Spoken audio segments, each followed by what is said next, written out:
Good morning, everyone. Welcome. My name's Brady Jacoba. I oversee sales and marketing for Volumod on behalf of our team and our sister companies Helix and Renewing Management. We're grateful you joined us today for this important conversation. Today, we're together with municipalities, developers, and other interested people in solving the housing shortage we feel in the United States, but especially in Indiana and the Midwest. An article called Lack of Affordable Housing Felt in All 92 Counties by Demarion Newell at the State House file states across Indiana there's been a shortage of affordable housing, causing an increase rather of severe housing cost burden for people in extremely low income households in all 92 counties. Severe housing cost burden is defined by the U.S. Department of Housing and Urban Development as paying more than 50% of one's income in rent. Indiana's supply and cost burden is currently below the Midwest average, according to Prosperity Indiana. The percentage of extremely low income renter households with severe cost burden is 71% in Indiana. Housing shortages are a problem in most cities and towns in the United States. However, it seems that Indiana tenants are experiencing it at a much higher numbers. Although our housing might be looked at from people outside the state as being affordable, it isn't necessarily to those who live here, given their wages have not kept up with rising housing costs. The Indiana General Assembly passed House Bill 1306 in 2022. It created a task force to review issues related to housing shortages in Indiana. A 2023 report from the National Low Income Housing Coalition and Prosperity Indiana found that a statewide shortage of 120,796 affordable and available rental homes for extremely low income renters, which means there are 39 affordable and available rental homes for every 100 low income Hoosier rental households. As we get in our panel discussion in just a few minutes, I'm going to ask some pre-selected questions of our panelists. My mobile number will be up on the screen, so feel free to text me questions at my mobile, or feel free to step up to the microphone here if you so desire. We are recording today, so myself, the panel, anyone that comes up to that mic, please make sure that you speak directly and clearly into the microphone. Before we get into the meat of our programming today, I would like to introduce Ethan Fernhaber to the audience. Ethan's the founder and CEO of Renewing Management, Helix Development, and Volumod. It is Ethan's vision, with help from other members of the business community, nonprofits, municipal, and faith organization, that drives everything we do. Ethan? Thank you so much. We do have some extra seats here in the front row. There's a few extra seats over there as well. So yeah, feel free to come and get comfortable. Man, what a beautiful room today. Holy cow, this is so great to see the turnout. I know that the weather was a great excuse of why not to be here today, but you guys chose to give us the gift of your time, and for that we're extremely grateful. I just wanted to let you know that your presence isn't just appreciated, that it's essential. We believe that in order for this vision to truly flourish, it's going to take a community, and you guys are that community. Give yourselves a well-deserved round of applause. Come on. So as Brady said, my name is Ethan, and I'm a co-founder of Volumod, which is our house factory, and a co-founder of Helix, our development and construction company, and the founder of Renewing Management, our property management company. Today is about something bigger than just one company. It's about an actual movement of transformation. And Brady did a great job explaining a bunch of statistics about the housing crisis, and I emphatically agree with that. There is a crisis, and I've seen it firsthand. And the question that's ringing in my ears is that the way it has to be? Let me ask that again. Is that the way it has to be? And my answer is an emphatic no. It is not the way it has to be. I believe that we have the competency, we have the capital, and we have the creativity to bring fresh innovation into an industry that desperately needs it. It will take the gifts, the calling, and the connection of every individual in this room to reshape the residential development in a way that the world has never seen before. But let me tell you a little bit about my own personal journey. I come from a lineage of carpenters, electricians, and the first real estate broker in Milwaukee who was a female. God bless you, Grandma. I'm married to my beautiful wife, Stephanie. She obtained her PhD in entrepreneurship from IU, and she teaches at Butler. She has reshaped the minds of all these students and my mind as well during our 20 years plus of marriage. We have three daughters. They're studying elementary education, social work at Ball State. A son-in-law is studying finance right now, and my last daughter is improving her mile time at North Central High School. My own path was unconventional. I was a meat cutter first, and then I went to school and I obtained a degree in economics and finance, and then I worked for Wells Fargo Business Credit. We were a lender to mid-sized manufacturing enterprises just like Volumod. And my first step into real estate wasn't glorious. So my wife and I saved $20,000. We obtained a home equity line of credit, and we bought a double wide in one of the poorest counties in Indiana. So let's just say that year I didn't meet IBJ's 30 under 30 list. No one really cared, right? But we did it again and again and again, and we kept on recycling this capital, and we did it 150 times with single families, and then we graduated into smaller multifamily properties. We just kept on recycling this capital, and we kept on believing that we could make a difference. Eventually, we graduated into a large multifamily property, and we saw that this is it. We can truly own and steward a community. We can know these residents by name, and we can truly make a difference in their lives.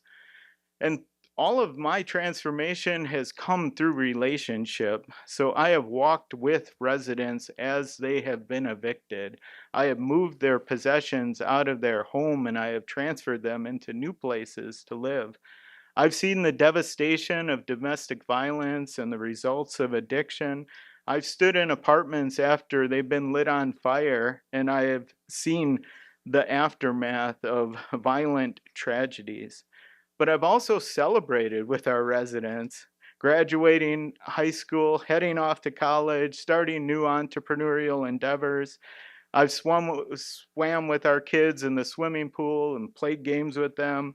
It was those residents at Private Reserve on the north side of Indianapolis who protected my daughters when they went to public school for the first time.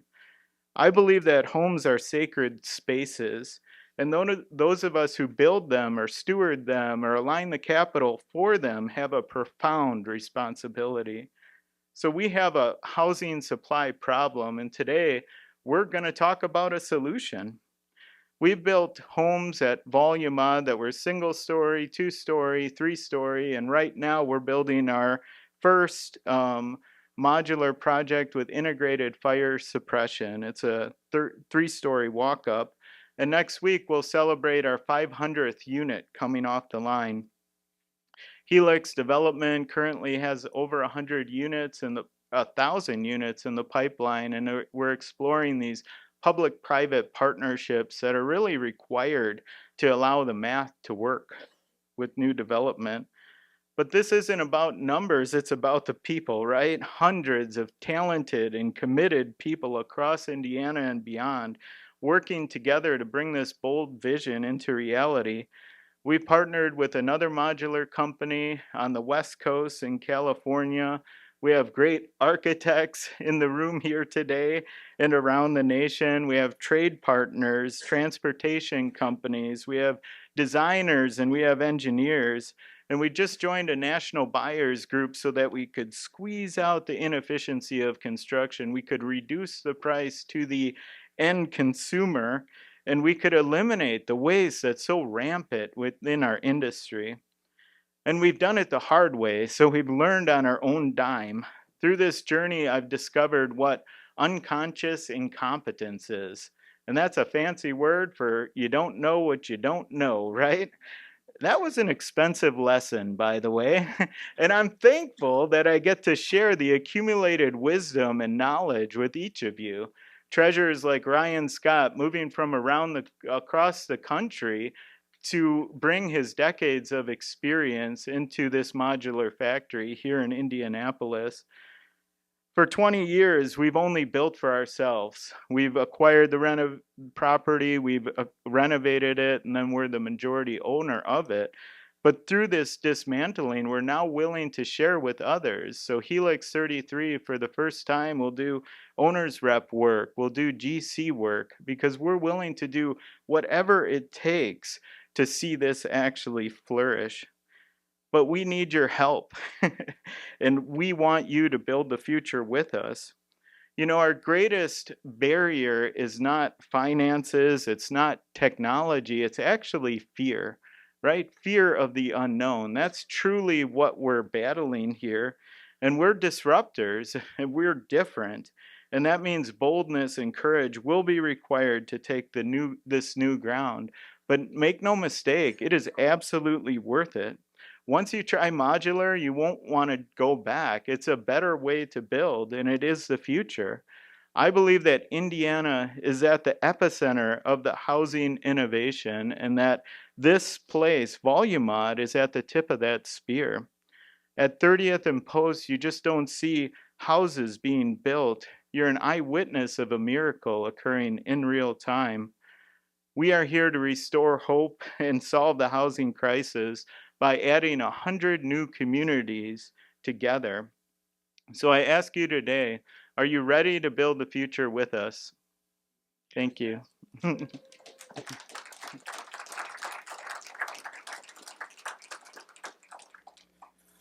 Thank you, Ethan. We're now going to start the panel discussion, so if the panelists will come up and join me.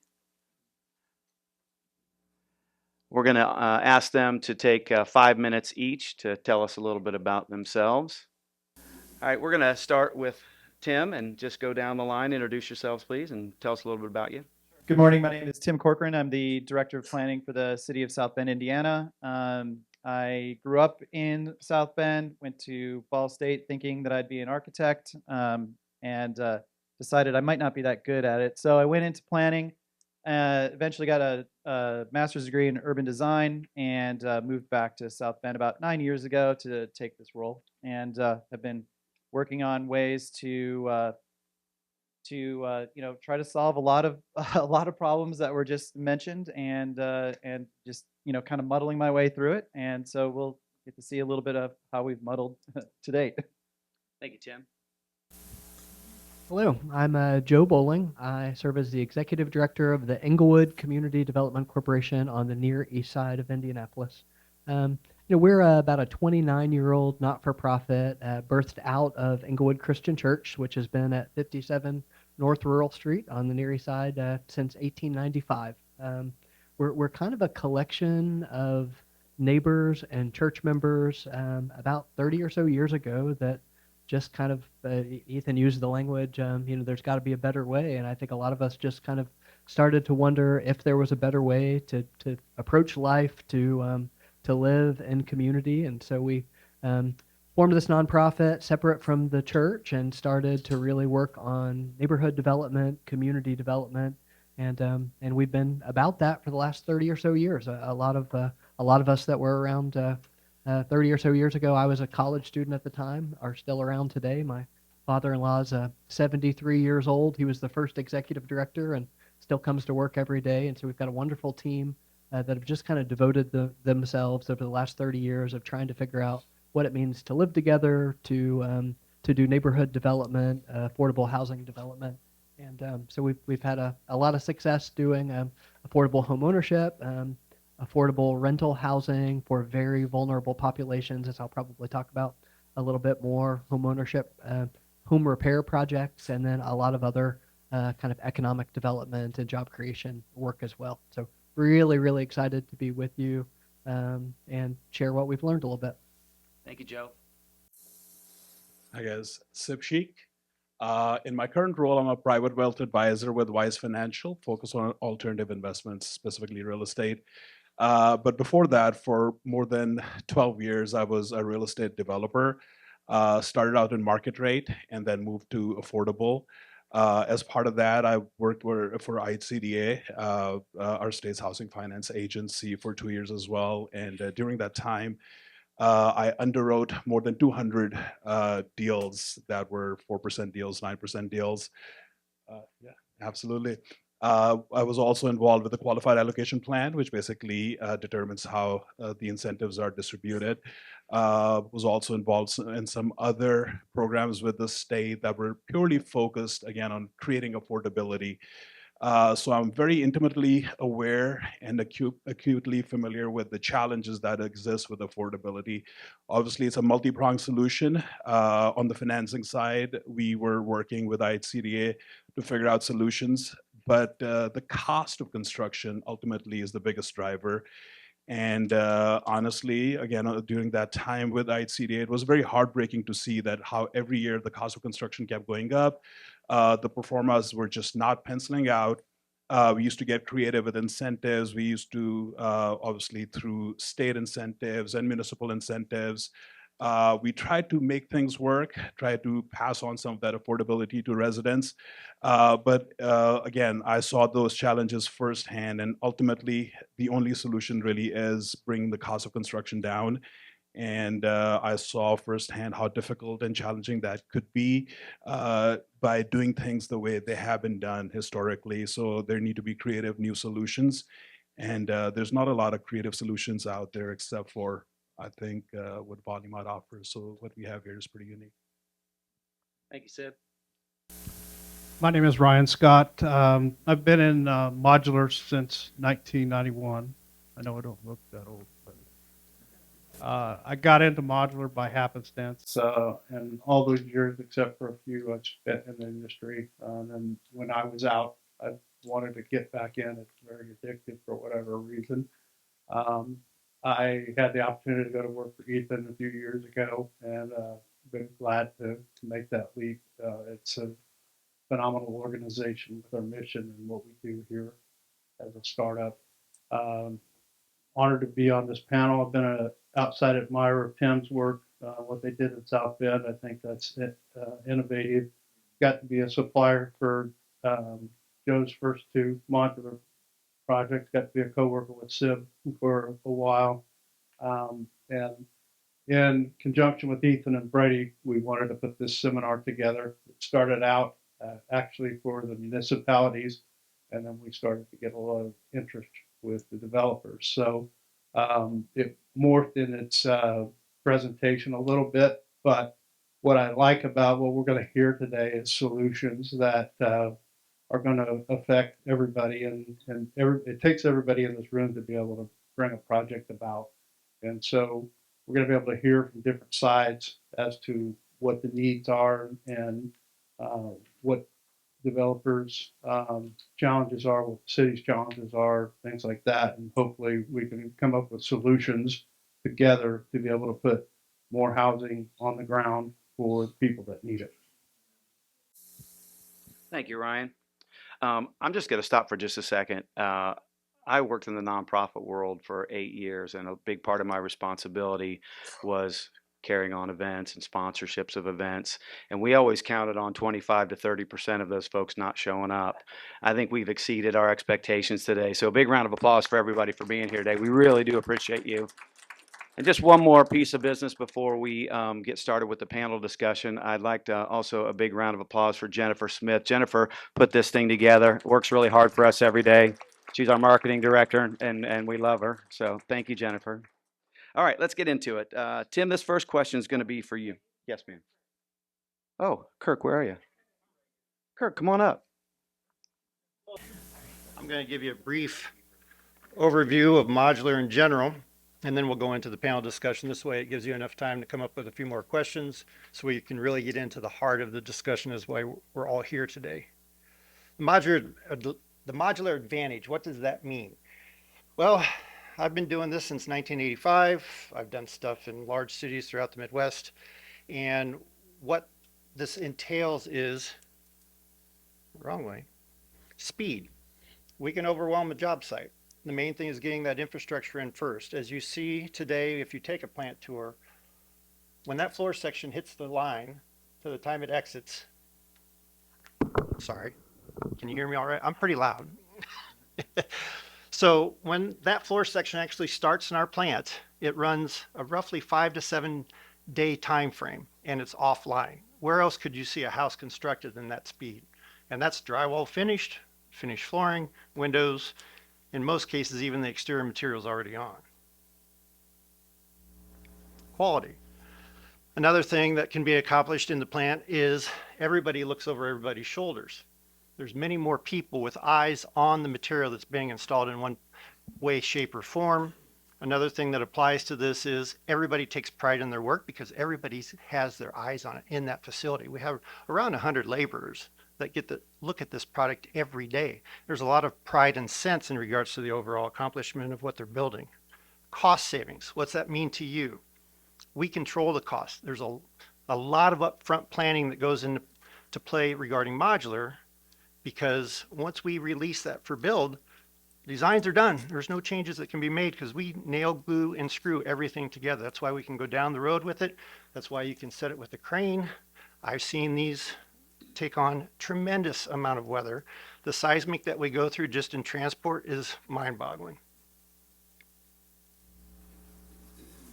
Now what we're going to get into is the timelines. We're going to be roughly 35 to 45% more efficient and faster than site applied materials. Another thing that comes into play here is we are enclosed the day of the set. What does that mean? Less chance of something getting taken off the job site. Whereas when your lumber gets delivered, it comes in a bunk, gets dropped off by a truck. It's not secure. The day we set that house, that door can be locked. That means everything is secure at that point. As you look at our timelines here, that upfront bubble, the design drawings and approvals, of course, we do submit to the state. We provide you with engineer drawings to go to the local permit department and pull the actual building permit. But there will be less inspections on site because we're inspecting in the plant. We bring in a third-party inspector, everything gets approved prior to.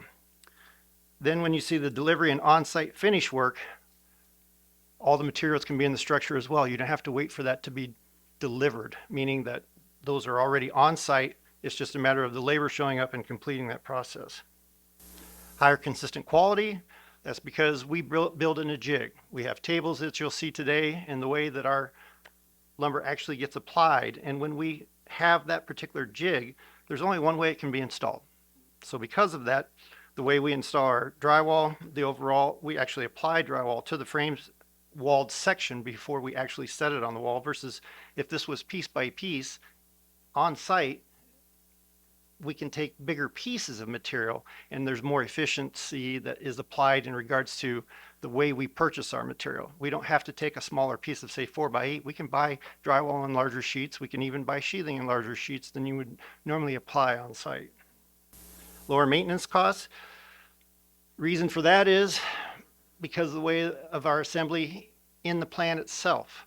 Everything gets tested beyond measure that you can't do these kinds of pressure testing and electrical tests on site. You can't tie everything together. We do a formal, what's called a high pot. You'll see that term today. The way we pressure test our plumbing in the plant, those things can all be more consistent and executed very well. Less headaches for subcontractors because there's less work to do on site. We've already done it. When that box shows up, or boxes, everything is ready to go. It's a matter of field connections. Really, your timeline, let's use a single family as an example. If we build a single family house, from the time it's on that foundation, if our schedule is executed correctly, we should be shooting for a C of O within 30 to 45 days. That's the goal, because we can also accomplish HVAC completion in that plant. We build year round. You'll notice today we're going to get some weather this afternoon. I spoke to a few of you on the way here outside in the lobby. It doesn't rain in the plant, doesn't snow in the plant. We don't get sleet in that plant. So Mother Nature does not affect us. So because of that, that big machine out there keeps going. We can keep supplying you with more houses. We have to be sensitive to what you can get accomplished on site so that we work in harmony together to get that accomplished for you in a timely fashion. And the other advantage to this, of course, is you're using a single source supplier. We take that brain damage out of the way in regards to sourcing all those materials because we've already done that upfront work. You deal with us directly. You don't have to deal with a separate roof contractor. You don't have to deal with a separate drywaller. You don't have to deal with a separate laborer to install that exterior finish material. So we can eliminate cost overruns. 9 of 10 typically site built do have an overrun of 25+%. That should not be happening with us. If we do our job, numbers will come in on time. Now we're going to go on to the panel discussion. Good job, Kirk. All right, now we're going to get into the meat of the program here. So this, again, first question is for Tim. Tim, what's the biggest obstacle you're facing regarding housing right now? Yeah, so the when I started 9 years ago, we had a lot of vacant lots that we had picked up on a tax sale in neighborhoods that hadn't seen a lot of investment in, decades, 50, 60 plus years. And as a urban designer, as an architect, why can't we just build new houses, right? And then I learned about something called the appraisal gap, and this really kind of blew me away, and it started kind of reminding me of almost like redlining policies from the 20s and 30s, and how insidious this was in that all the things that we should be doing, which is building back and infill neighborhoods and rebuilding these neighborhoods, were nearly impossible to do without an enormous amount of funding coming from outside sources. So that appraisal gap to me was the thing that we could solve all the other problems. We have the smart people to do it, but it was that financing side. It was how do we get over that hump that became the hardest part, at least in my experience. Very good. Joe, this next one's for you. Same question, but from the developer's perspective. What's the biggest obstacle you are facing, your organization is facing regarding housing today? I think for us, it's kind of the cost and the complication of doing these kind of small infill developments.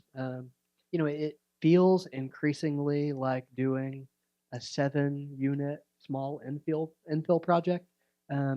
It is just as difficult as a 70-unit project, and I'm not sure it ought to be that way. And so I think for us, and again, it plays very much into kind of what we're talking about today with modular construction.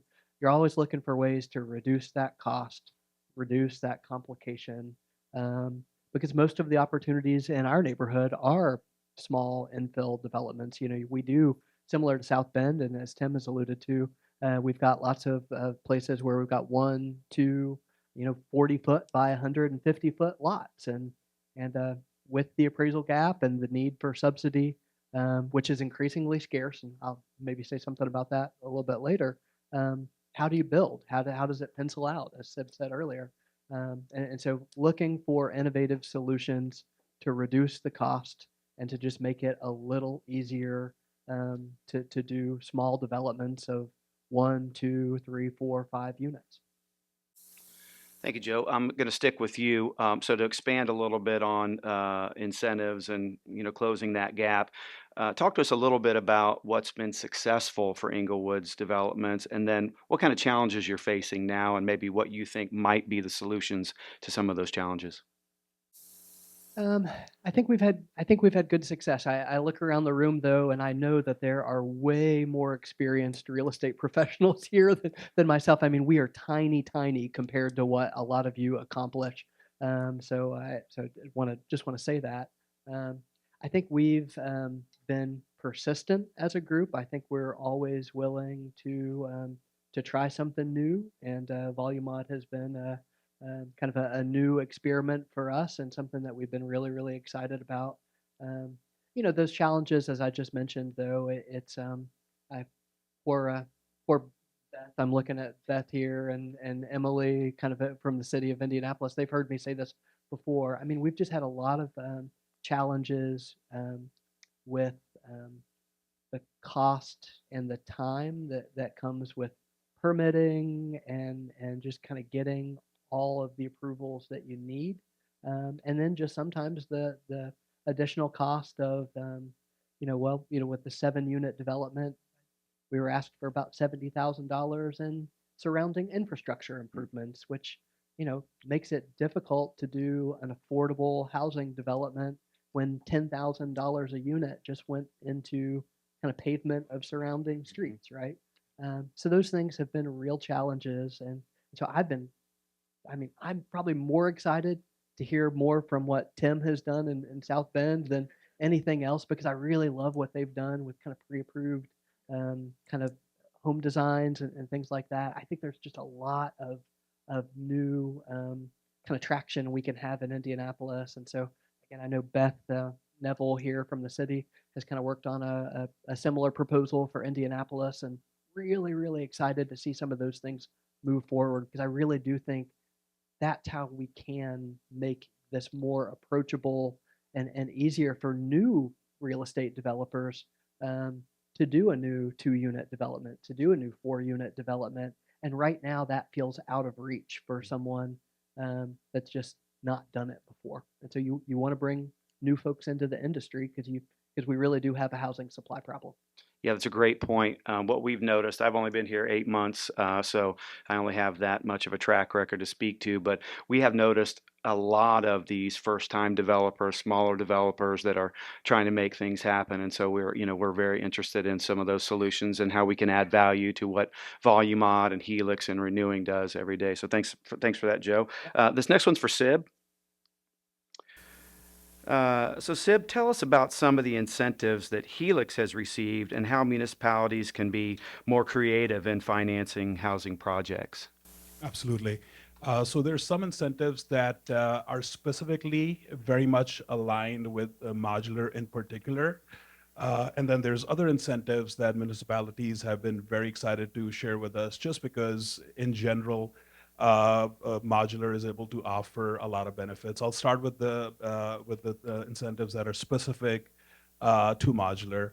One of the biggest things that we see is Davis-Bacon wages comes into play whenever there's federal incentives involved.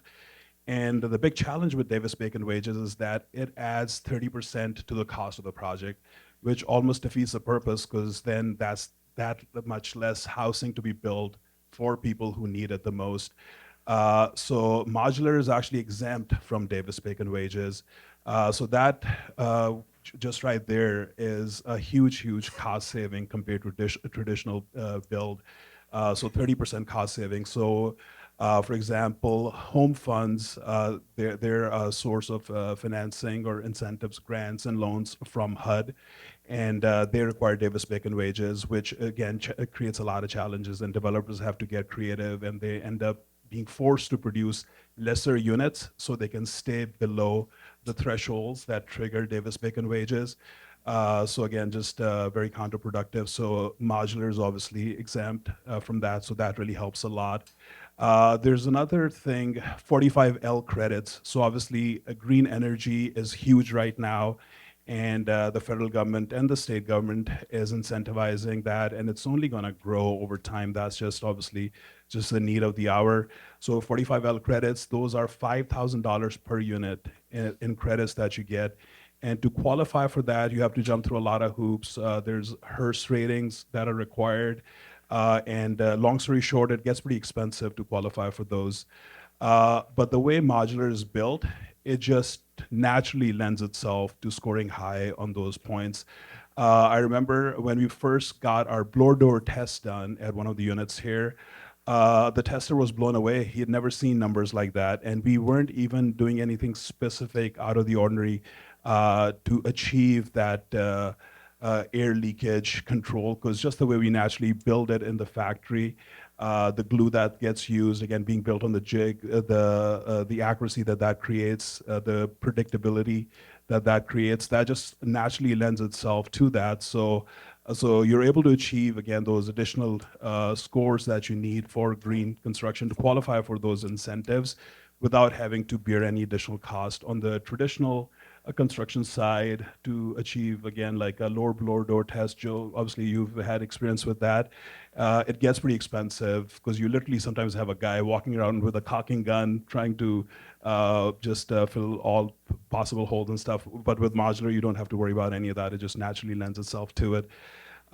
So Davis-Bacon wages and green construction are two specific things that really help. But beyond that, just the fact that the speed, the predictability, the time saving, the cost saving, that is obviously very attractive to municipalities. So when we go and discuss those opportunities and those benefits, and other peripheral benefits like how less disruptive it is to the neighborhood, because again, you could have a building up within a fraction of the time that traditional construction lends itself to. So you're shutting down the roads that much lesser, it's less noise pollution for the neighbors, and all of those things benefit, and municipalities see that, and they obviously appreciate that. So that itself then lends to some of those benefits that otherwise might not have been provided. So overall, yeah, like as that awareness grows, I feel that municipalities are seeing those benefits, and that's why we've been able to get some of those incentives.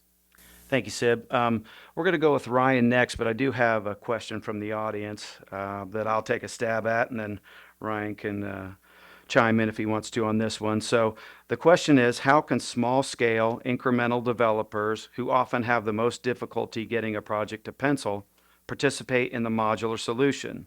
It's my understanding that there are minimum thresholds for purchase rather than one-offs. So I'll start at the end and kind of go back to in answering this question. We do have minimum thresholds. We typically want an order of 10 modules or more. So, 4 townhomes or a few single-family homes or maybe a small triplex development. And the main reason for that is replication is part of the secret sauce for modular.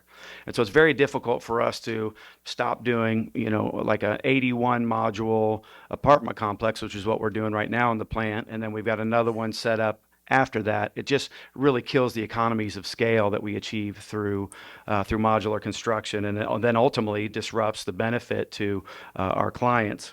But in reference to, how can small-scale incremental developers participate in the modular solution, I mentioned earlier that a lot of our clients today are those smaller guys that are just getting going, or maybe have kind of been at one level and want to go to the next level.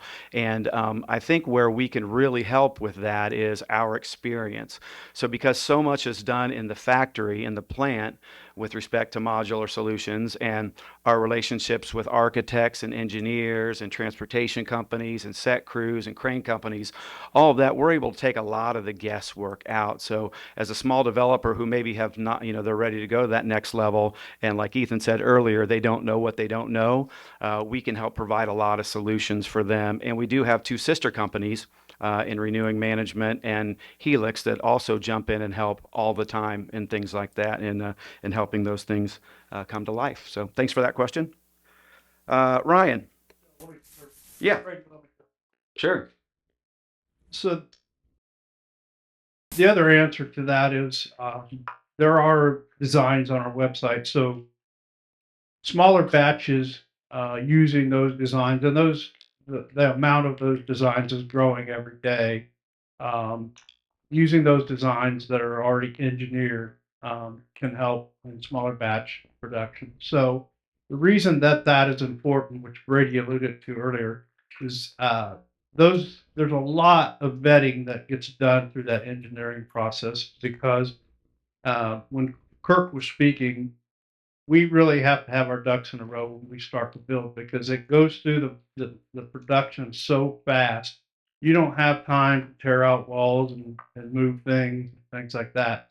You have to know where the plumbing goes, the electrical goes, and the engineering and the MEPs and all that has to be spot on. So all that has to be vetted and figured out in advance. And so we want to come up with tried and true design that's been through that process before we ever start production on something. And that's why we want that.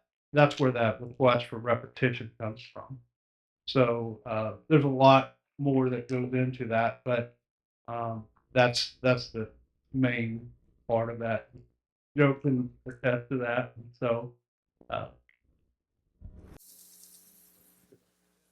Right. So yeah, regarding the standardization, one thought that came to me right now was again, when we were at ICDA, one of the biggest challenges that we used to see was again that lack of standardization. Because to receive the go ahead basically to start receiving your credits, an inspector has to come out, and if the inspector finds any inconsistencies in what was promised, or there was a deviation in the design, then you don't get your credits, and sometimes you end up losing a lot of money with that as well, because you're in a time crunch and you have to get it done in a certain amount of time. The predictability and consistency and replicability that modular offers, because once that one unit is basically on the floor, every other unit that's going to be following is going to be exactly the same. So from the ICDA inspector's perspective as well, they have that comfort and that peace of mind that the universal design features that ICDA is requiring, some other features that were promised by the developer, they will exactly be replicated. So if the inspector's seen one unit, that means they've seen 300 units. So that consistency also coming from, again, the incentive providers and the inspectors that go out, that makes a huge difference. Sib, hang on to the mic for just a second. We'll go Yeah. back to Ryan, but I have another question.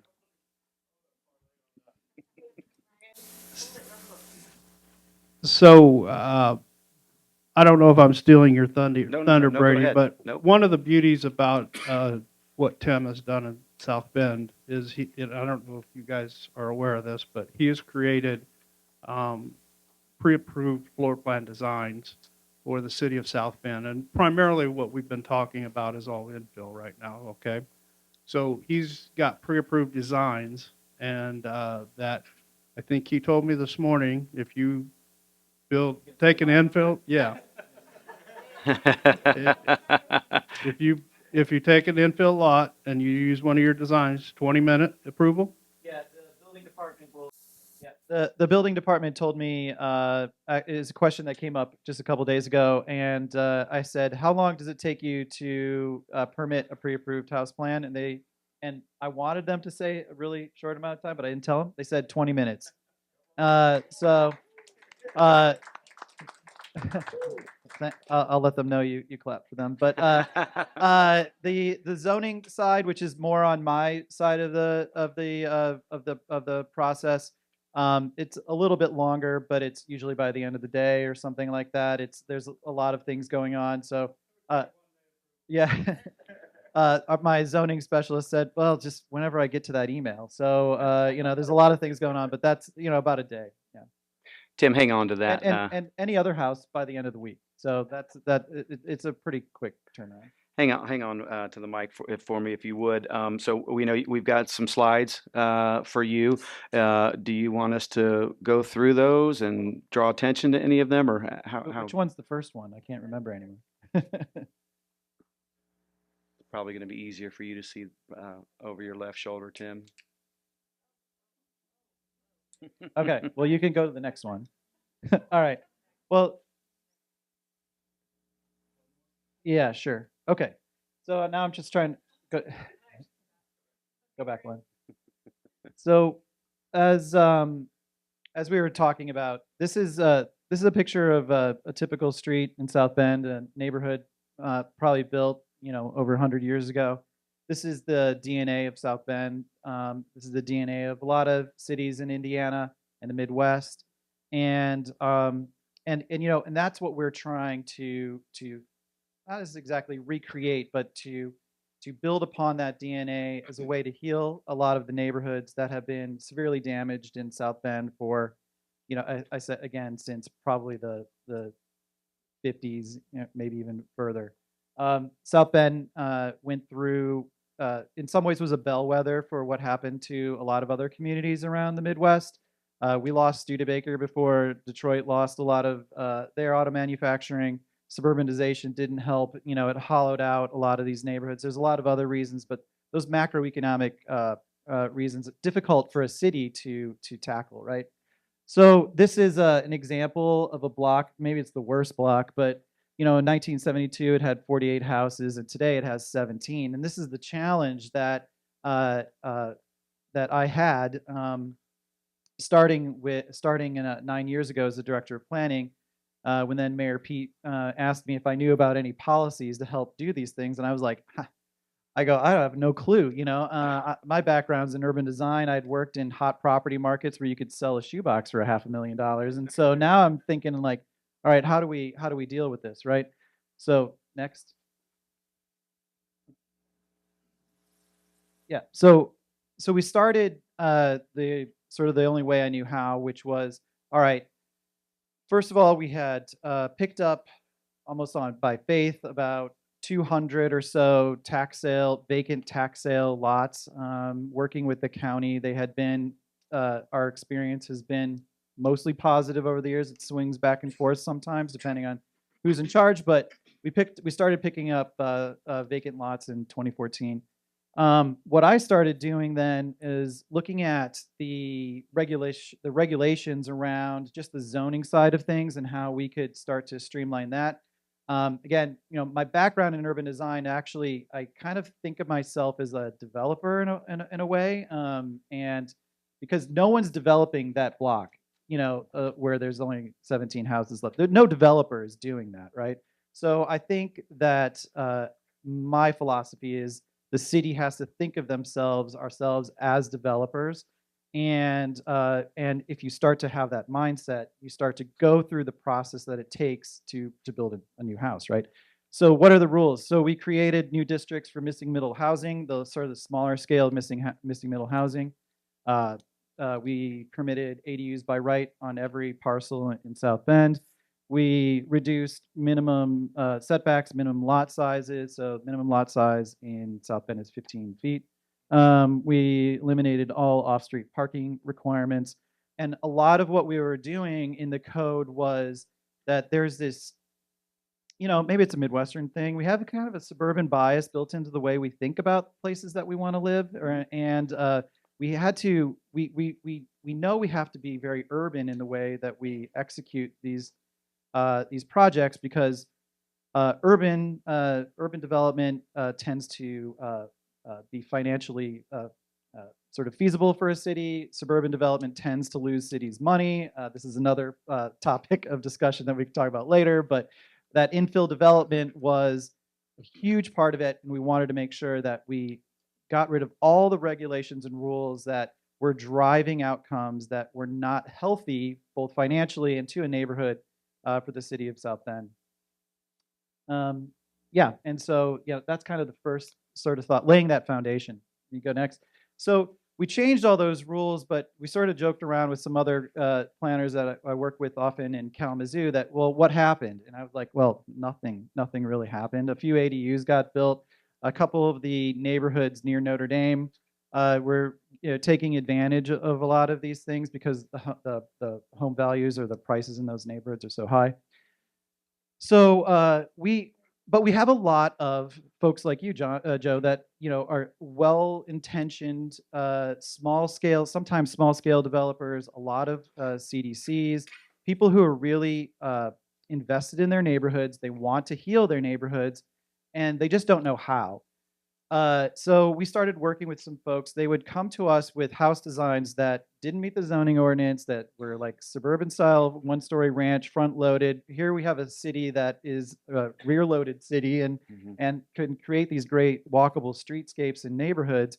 But we're coming to us with that suburban mentality, and so it was a design problem that was really what led us down this path of pre-approved plans. Because as I said, we can approve a house in a week. Now it's 20 minutes, but and so that's how this all started. And so yeah, what we wanted to do was create a set of you know, contextual pre-approved designs that would fit into the sort of lot block style DNA of South Bend. We would often hear, oh, you can't build on a 30-foot lot. And we're like, yes, we can. And here we are. So that became the narrow house. All right. And we had probably like 20 to 30 house types that we were thinking about doing, but we really focused on 5 at the beginning. One was the accessory dwelling unit because we had approved them across the city. So here's one. You can do it anywhere. The narrow house was another one because people were telling us like we can't build on a 30-foot lot. So we wanted to make sure we could show how that happened. And a standard house. We did a sixplex, which is not exactly pre-approved. It's pre-approved from a zoning point of view, but you do have to get state permits for the rest of it. But at least you don't have to go through the zoning headache. And a stacked duplex at the time. So we've since added 2 more, and we're about to finish up 3 more. And one of them is a townhouse design that came about because we wanted a tax credit project. You might have heard of Advantix out of Evansville, and they wanted to do a townhouse. And I said, "Well, we're going to design it for you." And so this was a way for us to ensure that that design quality was going to be there. And when they came to the neighborhood to say, we're going to build 50 new infill houses in a neighborhood, much like a block that you saw, the neighbors were grateful that they were using plans that they had seen before, that they knew were going to fit into their neighborhood. No, there was no pushback. And so, that's another kind of nice part of it. These are just some examples. What you see there is a side-by-side duplex and a stacked duplex. Next to it, they're under construction right now. South Bend Heritage is building those. Next. These are arranged. These are not pre-approved. I don't know if you skipped through some other images before this, but yeah, go up one more. Okay, go down one. Yeah. So these are the first 2 that were built. That's these are the narrow house versions, and we've proven that they can fit on a 30-foot lot. This one is a stacked duplex. This was privately financed, and it actually won the Home Builders Association winner in best floor plan, best curb appeal, and best kitchen. I don't know which one I'm most proud of, but it was 3 out of 4 of the bests for under $1 million. A lot of people went through it, and a lot of people were interested in what a model like this can do. And this is in a neighborhood called the Near Northwest neighborhood on the northwest side of South Bend. Next. So we talked about that. And these are other houses. They're not pre-approved, but they are have been enabled or made more easily done because of the zoning initiatives that we have.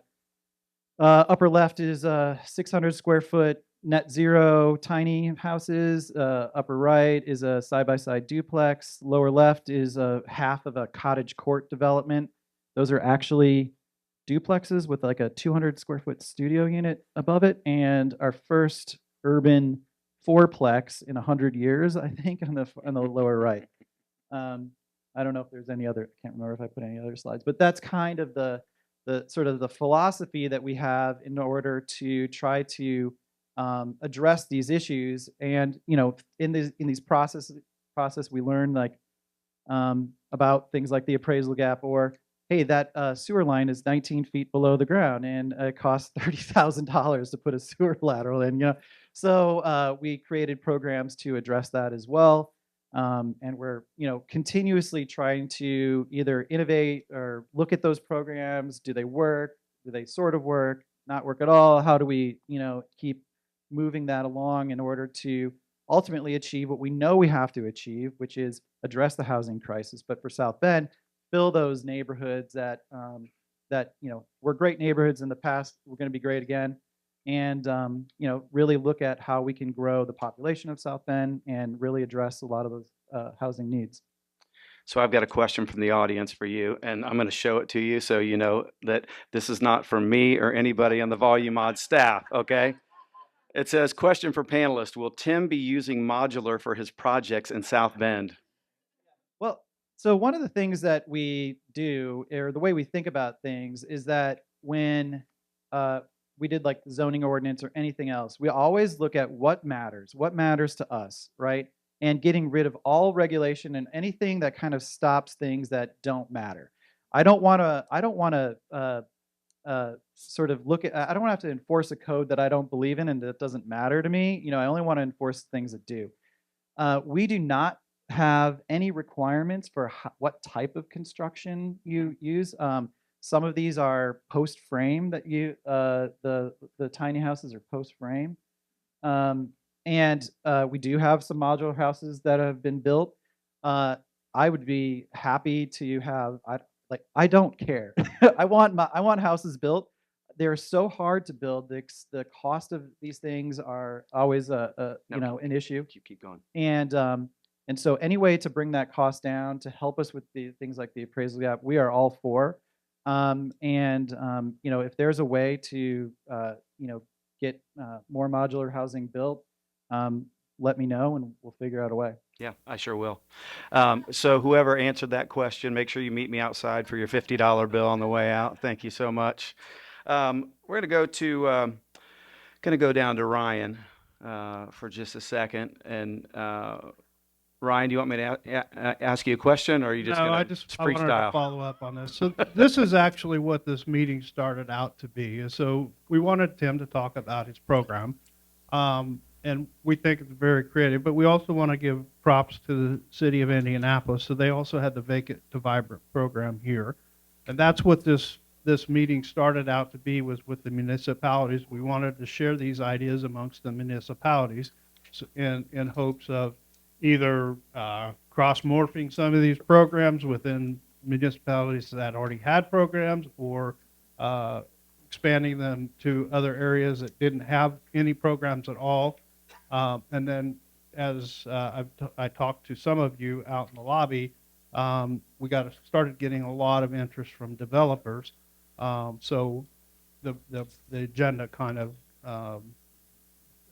evolved, I guess, is the best word that I can use. So, like I said, Tim, congratulations on your program. It's been very successful, and like I said, Indianapolis has done the Vacant to Vibrant, which has been successful also. So, that's one of the things that we were trying to promote with this seminar, is these programs with the municipalities that helped get housing done.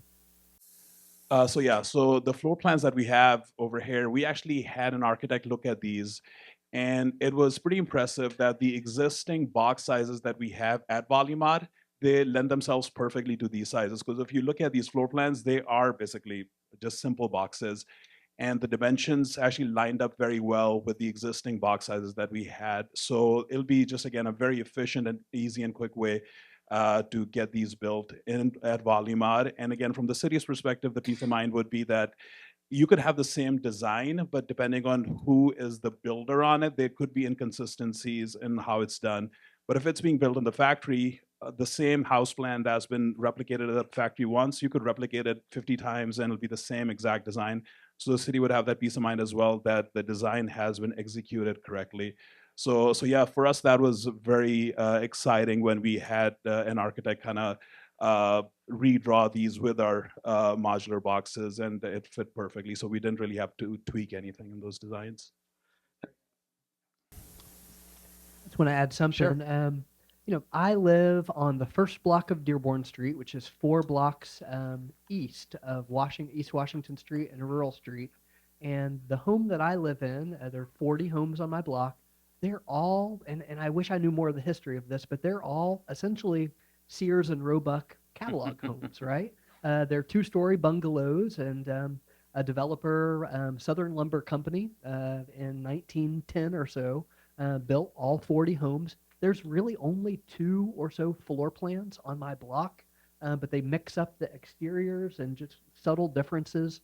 It's a really well done development. And so, like, what I've tried to say to others is, like, we don't have to be afraid of this. Like, we don't have to be afraid that these are all just going to be cookie cutters, with no attention to aesthetics and how things will hold up. I mean, my block has held up really well. They're 115 years old now.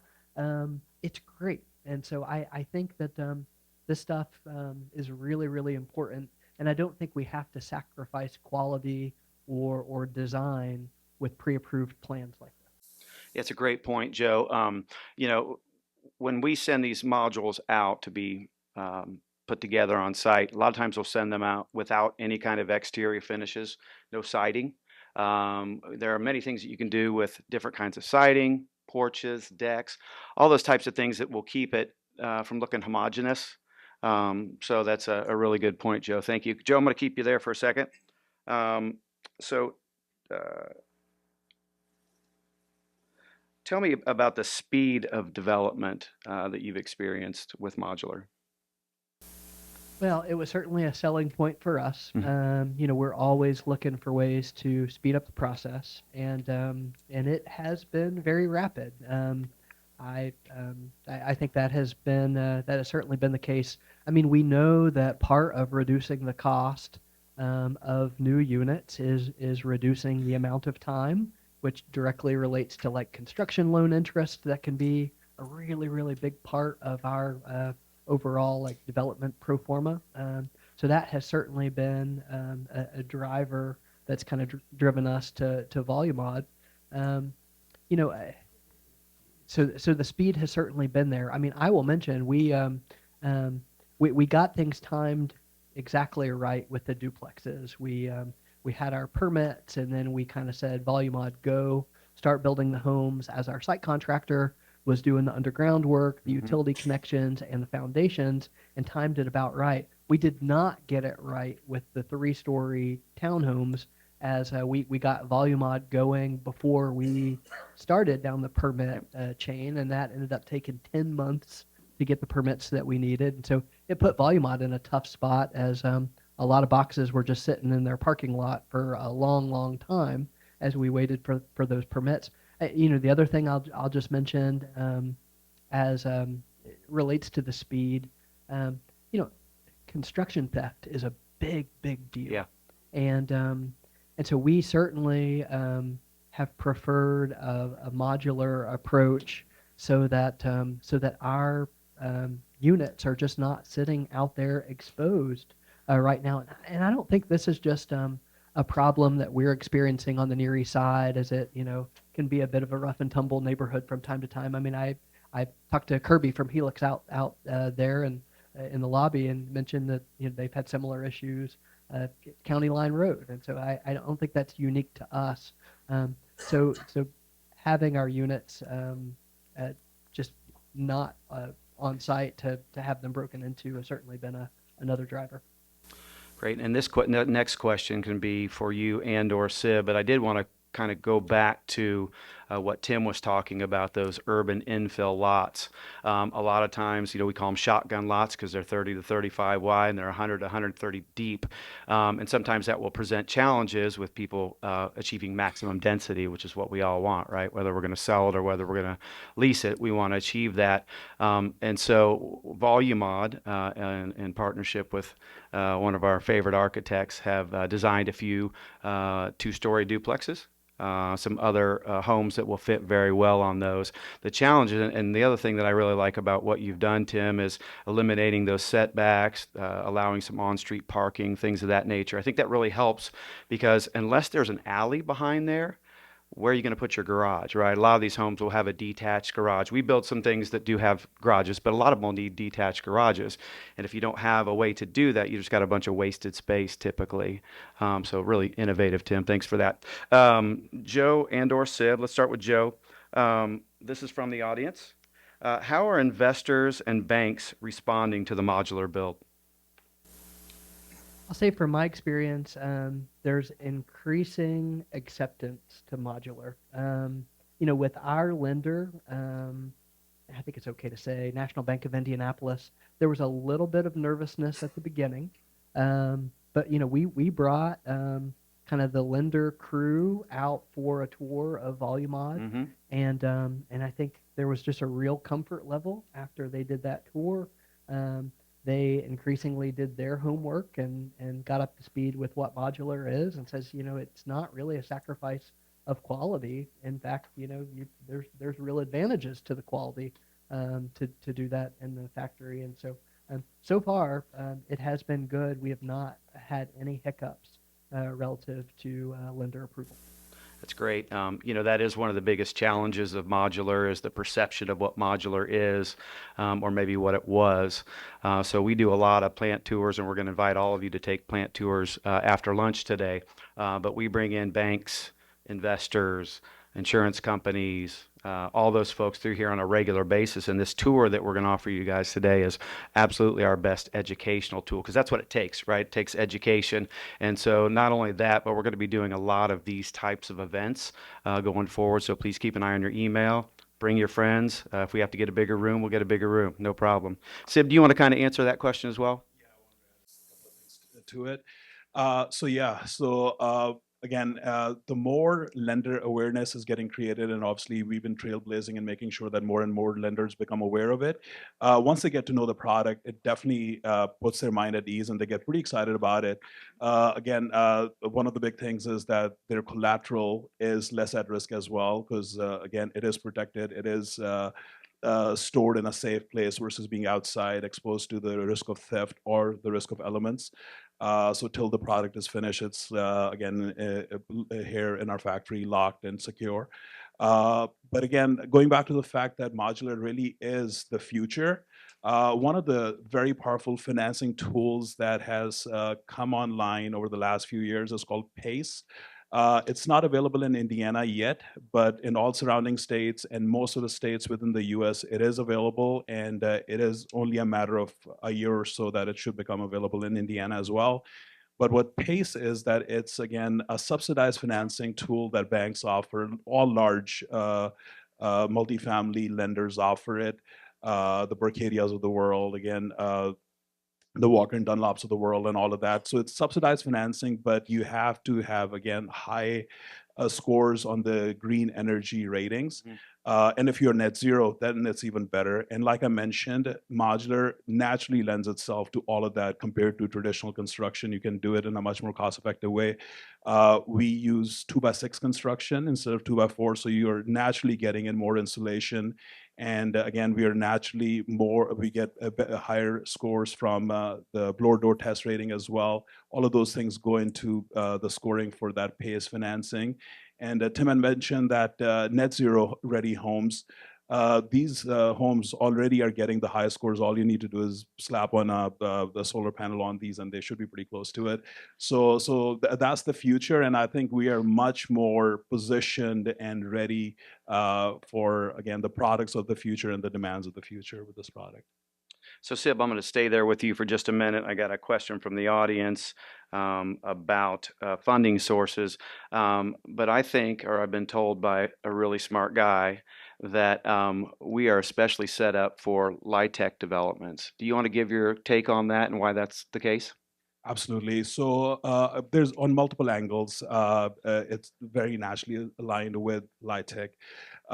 Again, one of the pieces, one of the financing tools that goes together with LIHTC is home financing. IHCDA has that, and some municipalities have home funds as well through HUD. Davis-Bacon wages is obviously one of the requirements for it. And like I mentioned before, that the developers are forced to reduce the number of units that they produce to stay under the thresholds that trigger Davis-Bacon wages. With modular, they would not have to worry about that, so they could maximize those incentives and also build, obviously, higher quality attainable housing and save on that 30% cost increase. That's one aspect of it. Again, it's, most of these LIHTC deals really are layered capital stacks. If there's any kind of federal funding on that, in addition to home funds, for example, in some of our projects, we're using Department of Transportation's Transit-Oriented Development Loan Program, which is at 2% interest rate. And there's a way of, again, refinancing your tax-exempt bonds that come with 4% tax credits with that loan program to reduce your interest rate to as low as 2%. We can get into technicalities of that offline if anybody is curious. But again, like that requires Davis-Bacon wages as well, and modular basically saves us from that 30% increase. In addition to that, to qualify for tax credits, the QAP, the Qualified Allocation Plan that IHCDA produces, that has a lot of requirements in it that the developer has to promise. Again, there's universal design features, there's green energy requirements, all of those things.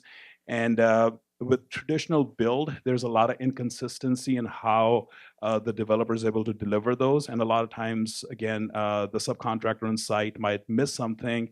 And then when the inspector comes out, the developer does not pass and they don't get their 8609, which they need to start earning their credits. And that can literally have an impact of hundreds of thousands of dollars, if not more, on the bottom line. Since this is going to be produced in the factory, it's going to be consistent. IHCD is going to have the peace of mind. The inspector is going to have the peace of mind that each unit is going to be exactly the same. And the chances of human error and inconsistency from unit to unit is not going to exist. So yeah, so 9% projects, they have to be completed within 2 years. So that timeline, obviously, sometimes with traditional construction based on weather, based on labor shortages, based on material shortages, there's risks that developers are taking on with traditional construction when it comes to 9% tax credits. With modular being so much faster and you don't have to worry about multiple subcontractors, you don't have to worry about material shortages because, again, we buy the materials up front. So it just adds so much more peace of mind and security from that perspective. Thank you, Sib. And yeah, I'll get right back to him.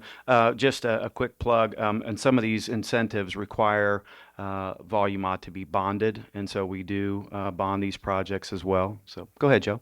Just if you want an example of a low-income housing tax credit or LIHTC development that used modular construction, Pando at 16th and Ritter is a development, 40-unit development by Lutheran Children Family Services, and that was not a Volumod project, but it was another modular constructor, and it's a good development. It's a 40-unit deal, and it's held up really well over the first 5 years, and yeah, I certainly can't tell the difference between it and kind of a stick-built building. Yeah, I mean, essentially what I tell people is we're just stick building structures and we're doing it in a climate controlled environment. There's literally no difference except for our modulars are more sturdy than a stick built product. Can we go down to Ryan for a second? So Ryan, you want to just talk about, I know we've touched on a lot of this today, but do you have additional thoughts on the main differences between modular and stick build? They're better. Maybe a little more than that. Oh, you want more clarity? Well, the primary thing that you have to consider is we have to transport the units to site. And so they have to be built substantially better than site built because of that fact alone.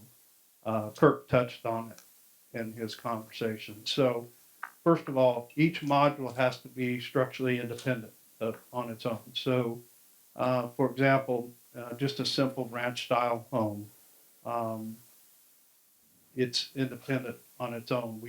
We build that in 2 modules, for example. So each unit is structurally independent on its own. It doesn't one unit doesn't rely on the other for structural integrity. So that we're putting more lumber into these units than it would be otherwise on a site-built unit. So one marketing spin I've heard a company use before is transportation on a modular product is like a seismic test equivalent to an earthquake of 5.7 or whatever the number they came up with. They actually did put a seismograph into the unit, and hurricane force winds of whatever it was, 70 miles an hour. I know these trucks go that fast, and so they're put through it's a tremendous stressor just to get to site, and so we have to build them a lot more rigid.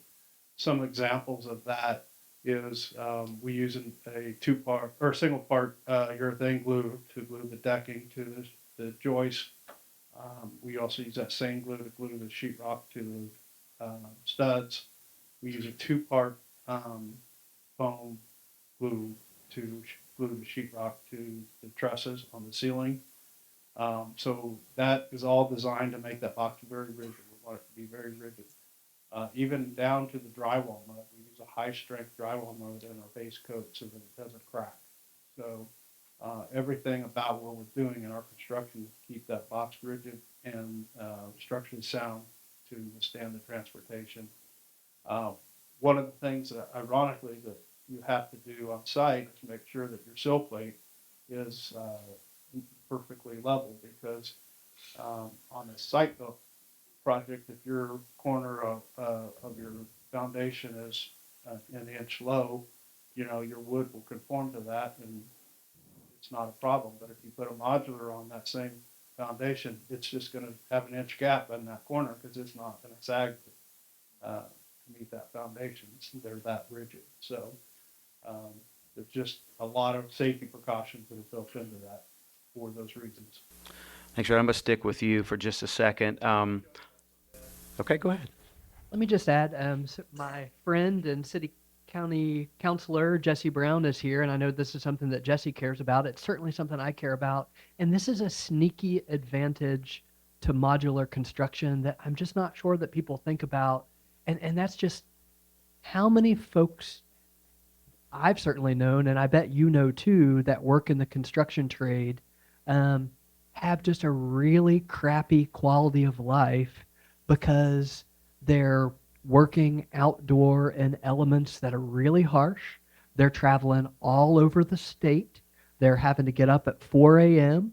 And work, through dark. Their work is feast and famine in terms of not being able to work in the worst parts of the winter time, etc. And so modular construction offers workers the chance to work in a good environment, have something that I've enjoyed, like a 9 to 5 kind of job that you can punch in and you can punch out. You can maintain a family and relationships with those that you care about. And it's just like that kind of work life for construction workers just leads to so much family instability, drug and alcohol addiction, and I've known dozens of guys like that over the last 30 years. And so I just love the fact that we're giving folks the chance to work a more typical 9 to 5 kind of job. And so just from a worker dignity, quality of life standpoint, it's just so much better. And I think we have to count that as a real advantage to modular over conventional construction. Thanks, Joe. Yeah, just a quick expansion on that. Most of you may know this, maybe all of you know this, but about 30% of our workforce are folks that have been formerly incarcerated and/or in recovery from drugs and alcohol. And we've hired some veterans, so we really love on our folks. We pay them well, as Joe mentioned. They work in a good environment. We feed them once a month. We do a lot of things to help them acclimate, and quite frankly, some of these people would be unemployable. They might work at a convenience store or a Burger King, and there's nothing wrong with that. But we really offer an occupation, a future, and a wage that you can support a family on. You can actually buy a home, all those things. So we're really very grateful to have that reentry program.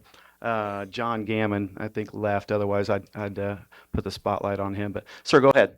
Yeah, I just had a question for definitely the modular builds have become a lot popular. We've heard a lot about how the modular homes are sturdier than the stick built homes. I've heard a lot of points about how it seems to be better for the individuals that are building these homes as investors. So my name's Elgin Wren. I'm a community loan officer. So my question is, when he started our meeting here, he was talking about how him and his wife had started with $20,000 in capital, and they were able to, turn that money. So how does the modular properly hold up in the world of building equity for someone that's purchasing the home in comparison to a regular single family property? Sure, sure. I would. Oh, go ahead, Ryan.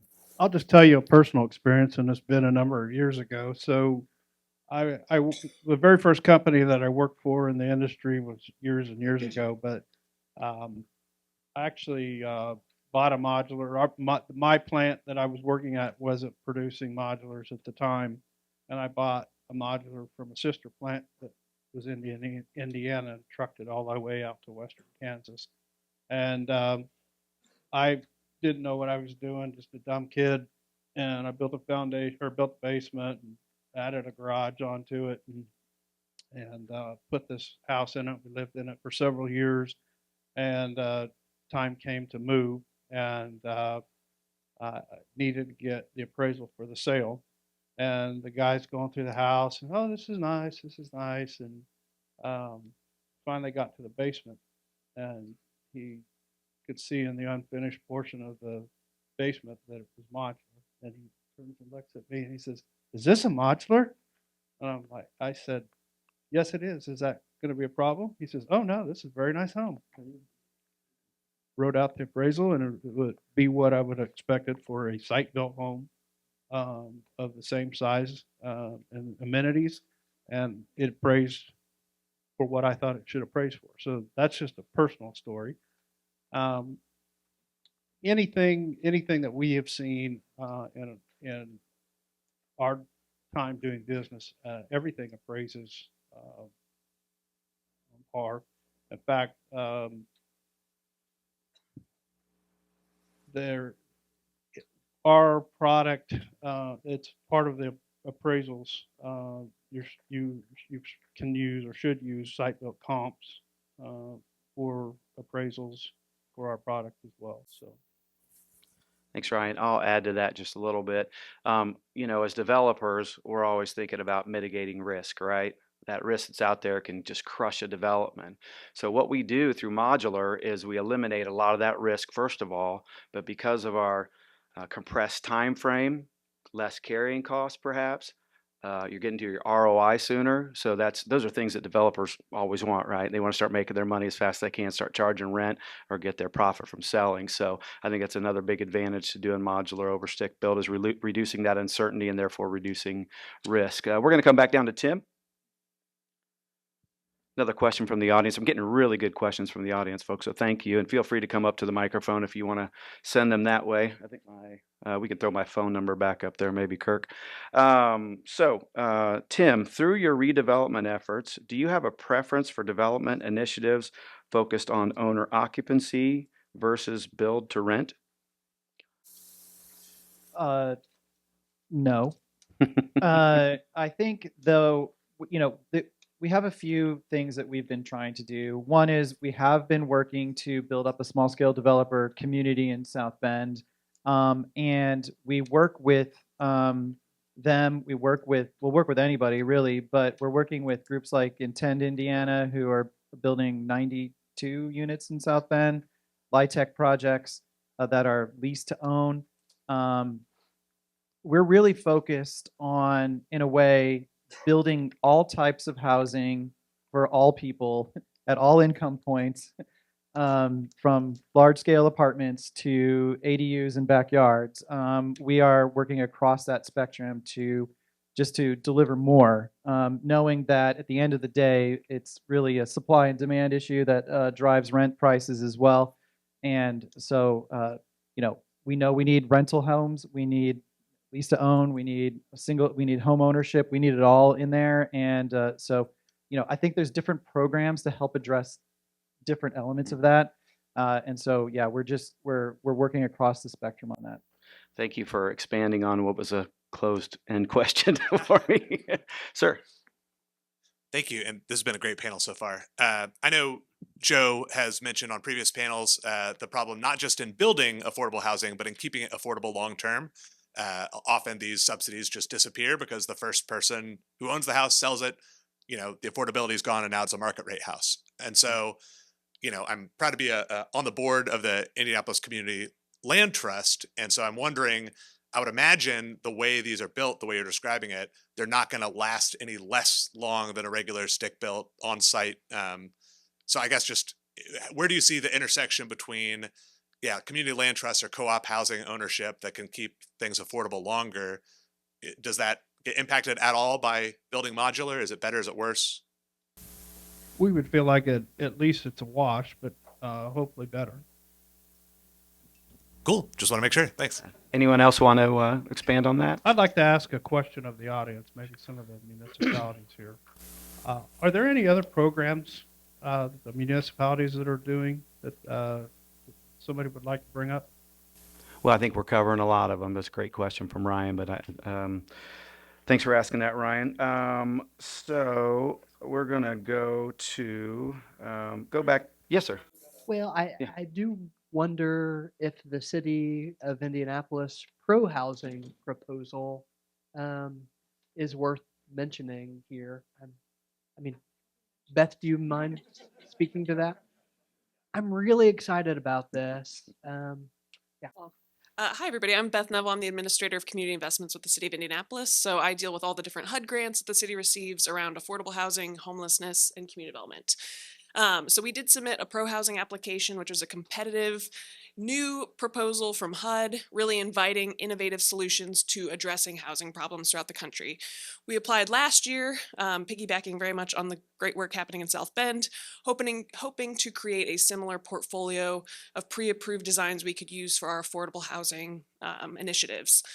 We did not get it the first year. We applied again, tweaked our application, and unfortunately we did not get it again. It was just announced a couple weeks ago. So I think that is absolutely something that's still on our radar, still trying to figure out a way to make it happen. It just may not be right now through pro housing. Sorry, Beth. No, I know. I'm sorry to have to deliver bad news this way. Yeah. Thanks for answering that. Yeah, I do. I was thinking about that, and one of the things, again, it's kind of a core philosophy of me and our team is that, we don't win a lot of grants either, but we just start, we just do something, and again, 9 years ago, driving down some of these streets that had, that or those blocks that you saw, you would have thought it was going to be impossible to fill those things. And it's just been an incremental process, whether it's been code reform, whether it's the pre-approved plans, whether it's fostering local small-scale developers or finding those partnerships with Habitat, with Intend, with other LIHTC projects, or anybody else. I mean, anybody else. We will try to figure out a way to work with them. But it's that incremental change and that incremental way of thinking that some of these places we're running out of lots. I mean, we are committing, we're committing these things. We're working with people. We have, 18 built or almost finished, and we have close to maybe 100 or so that are in pre-planning stages right now. So I think if you just start, you never know. I think that's just the thing. I didn't know what was going to happen, and so it's nice to be able to talk about it today. Yeah. But 9 years ago, I don't think anybody had a clue how it was going to work. Thanks, Tim. Back to Sib. Question for you, Sib, from the audience. Are modular incentives Davis-Bacon exempt and 45L available to build to rent developments or only for sale projects? So it's going to depend. It depends on the incentive program. There's a lot of incentive programs that are for, build to rent and build to own as well.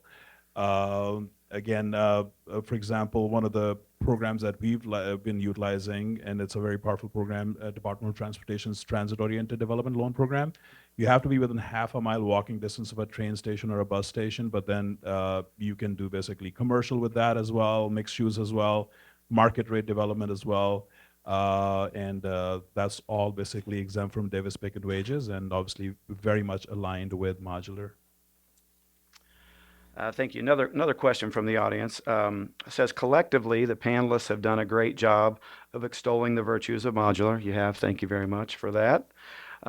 Excuse me. It says, however, there still seems to be a gap between the facts around modular and its public perception.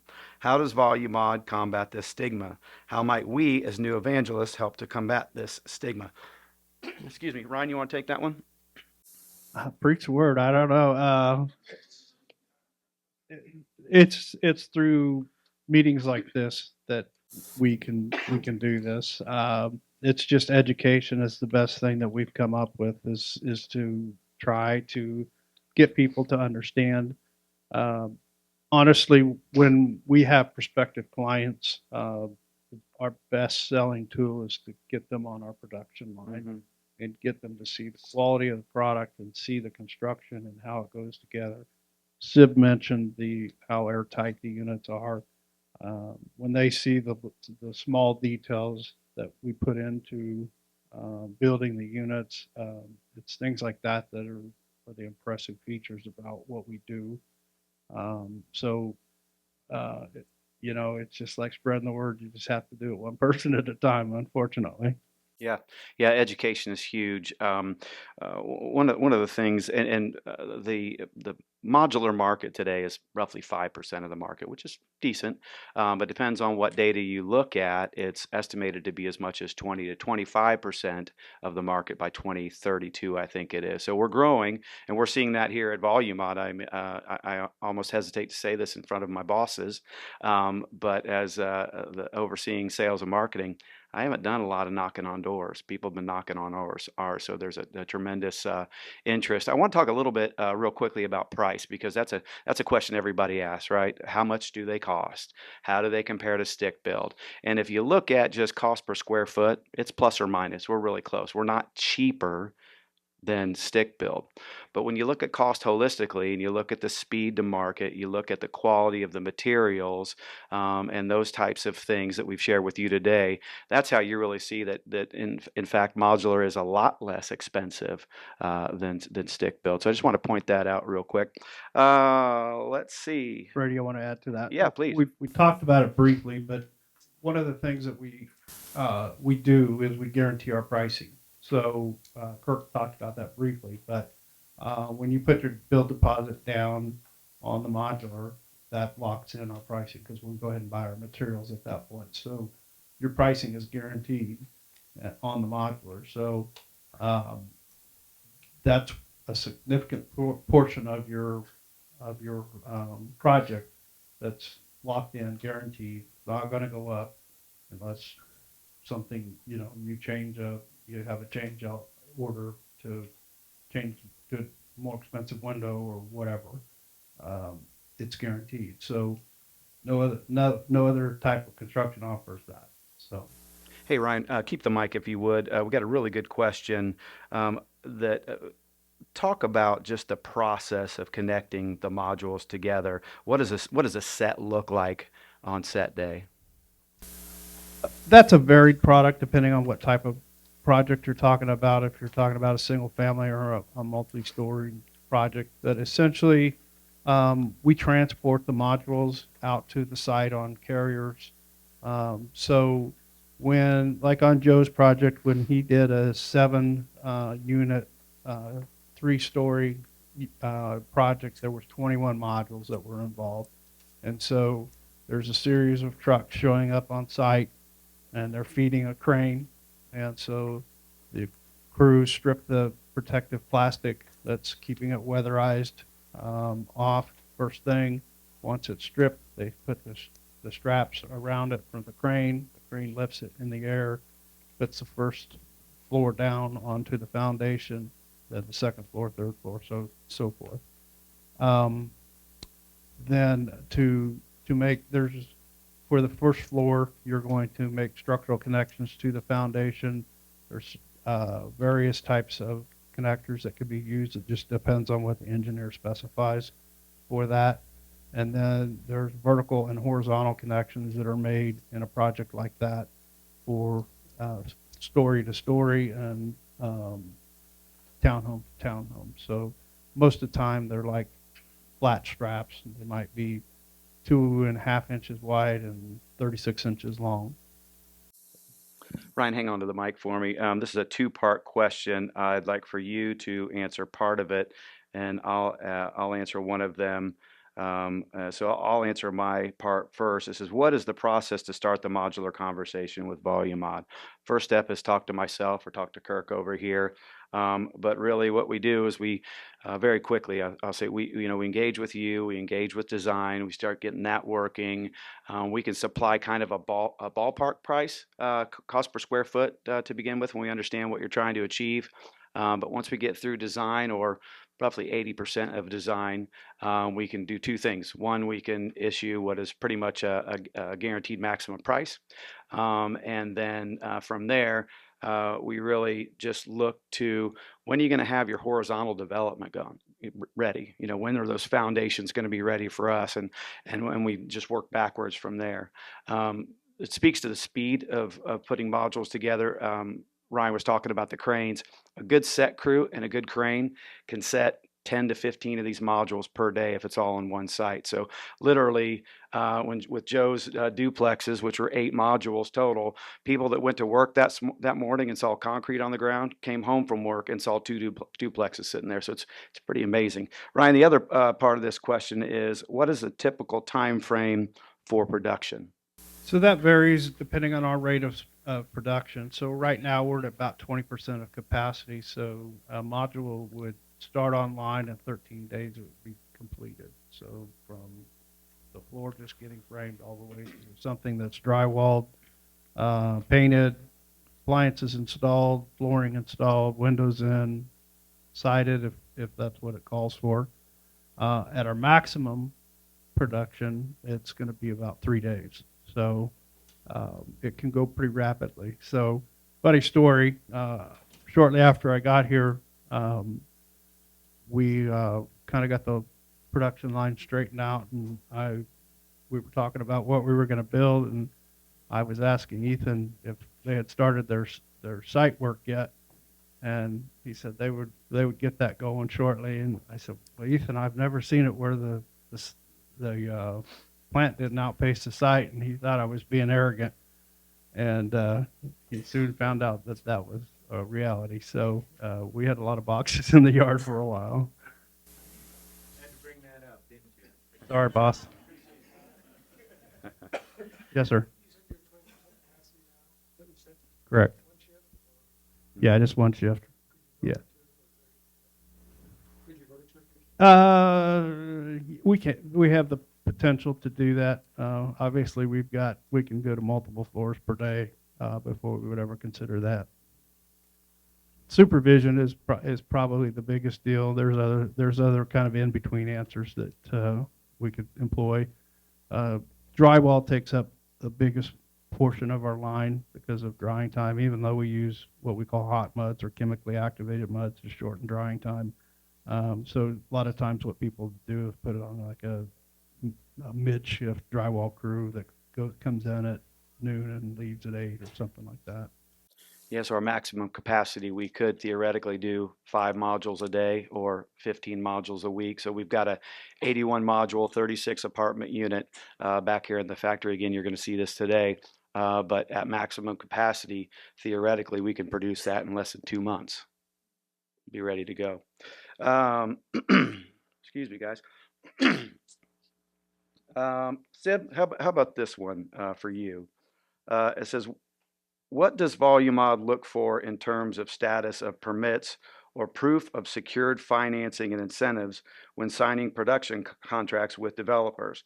The developer is on the hook regardless, I suppose, but issues can obviously lead to delays. So maybe just talk about the first part of that question. Or if that's you want me to read it again? It might be a Ryan Or question, it could, right? or it could go to Ryan. Yeah, either Volumod Summit. way. So Ryan, maybe you want to answer this then. What does Volumod look for in terms of status of permits or proof of secured financing and incentives when signing production contracts with developers? So as Brady and Joe have talked about, we want to time our production to the completion of the foundation. So we essentially create our schedule based on, we plan it backwards from the time that is estimated for the foundation to be complete. And so before going into that, what we want to know is our permits, are the permits there? When is the site work going to be started? And we want a bank commitment letter from the developer stating that the funds are in place at the time we go to contract. Okay, this is just a statement. I swear to God, I did not make this up. But thank you to whoever did. This person said, Volumod makes homes with more excellence than a new neighborhood in Zionsville. Way better with 3 A's in there. Way better construction. I know this because my husband told me so, and he was an amazing GC builder and also a perfectionist. Just an FYI. So thank you for that, folks. We appreciate that plug. Thank you. Sib, this one's for you. You touched on this a little bit. Oh, no, I'm sorry. You already asked that question. So, sorry. false start there. Another question from the same person was, how far maximum do you travel with the units? Ryan, do you want to speak to that? Yeah, we can comfortably deliver within about 350 miles of the factory. That's not unusual to transport that far. Realistically, we can go farther than that. What makes it unrealistic at that point is the transportation cost make it where it's not financially viable anymore. Can someone on the panel speak to experience with insurance companies underwriting modular homes compared to site-built construction, given the volatility of the insurance industry? Joe, do you want to take a stab at that one? We we haven't yet had any problems with insurance coverage. Again, as I mentioned earlier, it's been a benefit to do modular because we're kind of in this weird spot where we just don't turn in any of the construction theft to our insurance company, as it just will end up raising our rates in the long term or potentially get us dropped. And so, again, there's been a little bit of a benefit in reducing the incidence of construction theft so that there's less insurance issues kind of on down the line. But haven't had any problem to date with getting our insurance company comfortable with covering modular construction. Good, good. Another question for you, Joe. Earlier, we had a slide of one of the duplexes that we built for you, and or built with you, actually. There was, I think, a price tag on there of $177,000. So this person wants to know, was that per unit, hard and soft costs, and how long ago? Yeah, so again, as affordable housing developers, we really work with city incentives or other incentives to bring that cost down. And so there have been some development subsidies that have allowed us to make homes available at 177,000 or whatever it was. That is not the cost, just to be candid.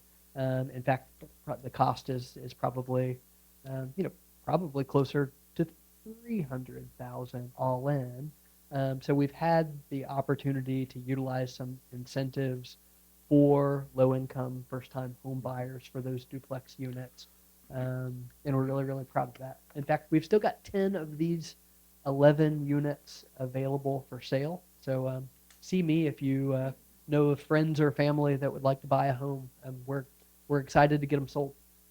Yeah, 300,000 for a roughly 3,300 square foot duplex, still pretty good.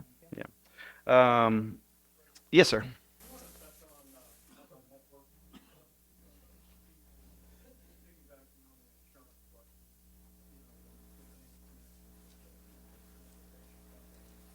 Sure, sure. So again, going back to educating the public and how this thing is kind of evolving for us, we have a number of bankers, insurance companies, set crews, crane operators, transportation. So when we get into that, we're going to help you connect with a lot of those folks if need be. Is that kind of what you were getting at, Ryan? Okay. Yes, sir. For Go ahead. Joe. Joe, what are those price points? Price points. You said you have 10 units available for sale, Yeah. and you do affordable housing. So, like you guys are saying, the modular home is still kind of new for a lot of people. So if someone like myself, the biggest hurdle that I deal with is the clients can't afford what they want to buy for a single family, regular built home with rates and all those different things. So if I say, hey, I got a great idea, what about a modular home? And you just mentioned that the price point per square foot's not that much different. Mm-hmm. So in your world, what does that price point look for someone that wants to buy one of those properties? Well, so again, of the 10 units we have left, they're all priced at about 175,000. Candidly, we can only sell to folks from 60 to 80% of area median income. So again, have to be within certain parameters. But again, I just as others have said, we have not seen that it's the all-in cost. It's about the same as stick built. It's probably not much cheaper, probably not much more expensive, some kind of variation, but from an overall, price per unit, price per square foot, about the same as stick built. But again, faster. So the hard cost might be the same, but the total development cost, in our experience, is a little bit less because there's less construction loan interest, et cetera. Okay, we have just a few minutes left, so I'm going to take one more question, and then I'm going to bring Ethan back up for just a couple minutes, and we'll talk about lunch. I'm sure you all are interested in that. This one's from my friend Luke. Are the modules, is the work warranted? Drywall cracking, HVAC issues, etc. So Ryan, you want to talk a little bit about our warranty? So there is a 1-year warranty on the module for Volumod. There are things that we exclude. Drywall is something that we do not cover because of transportation. So it's not uncommon to see a crack off of a corner of a door or a window or something like that. And generally, it's a handful, any module, and it should be easily repaired. If there's anything there's structural, that's something that we would cover. The additional warranties that come with the home would be anything that's like an HVAC unit, an appliance, shingles, siding, things like that. So all those things are pass-through warranties from the manufacturer of that product. So for example, we use LP siding on a lot of Ethan's products, and it's got a 50-year structural warranty, and I think it's got a 10-year finish warranty on it. So those would be things that would pass through to the client, our client. And then as far as the furnaces and the washers and dryers and the dishwasher and that kind of thing, those things pass through. Okay, I'm going to do a little bit of housekeeping before we bring Ethan up. Ethan wants to talk a little bit more about our reentry program, and now he's here so I can point him out. John back there in the white shirt, John Gammon, is our director of reentry and does a fantastic Raise job. your hand, John. He does a fantastic job. Let's give him a round of applause. He deserves it. Okay, so we're going to, again, have Ethan come up. I want to tell you that as we transition to lunch, which we're going to have out there, it's provided by Chef Angie. You're going to love it. The restrooms, if you don't know, are out the main door and to the right. And we're going to do 2 lines in the buffet, so feel free to jump in whichever one you want. After Ethan speaks, we're going to invite prayer, but not obligate you to prayer. So feel free to participate in that if you want. So, Mr. Fernhaber? Well, I just wanted to say thank you so much. I know I took some notes over there too, and I think what we're trying to be is like a petri dish for innovation, right? So I believe that there's many great thoughts and ideas that are in this crowd, and that we're getting the best ideas of the nation right here at Volumod. It's very rare that developers would actually collaborate, and we always say like the best idea wins. I just wanted to share with you as well, you're sitting inside of P30, which is a nonprofit that we help launch and operate. It's our hope that each one of you would feel inspired by being in this place. We'll launch 300 new entrepreneurial endeavors out of here over the next 10 years. And maybe it's another business leader in your community that could be an economic engine for this force of good that P30 is. It is the first Black-led co-working space in the state of Indiana, and it also birthed the second Black-led co-working space in this state of Indiana out in Anderson. We just are going to announce on Friday that in Anderson at Energy, our other co-working facility, we're adopting the Anderson YMCA, so there'll be a subtenant of this Black-led innovation center. So I'm just super pumped about that. We're putting 54 Volumod units out there as well to provide some housing, and then we renovated an educational facility into a church that now has 700 members going strong. That being said, this is all about people. And John Gammon takes care of our people really, really well. My girls would run up to him, and they know him as an uncle. And we actually started our reentry program when we were doing apartment renovations. And so we would put people in transit vehicles, and they would go throughout the state, and they would gut and renovate apartments. And part of the big thing that inspired me about Volumod is to have all the human beings in one single place every single day. It's hard to have impact without relationship. And so John is leading our reentry program here at Volumod. We call it a program, but it's really about relationships, right? And I would just love for you, John, we've got about 5 minutes before lunch. If you would just explain how that program works and what impact that you've seen over your years with Volumod. So please welcome John Gammon.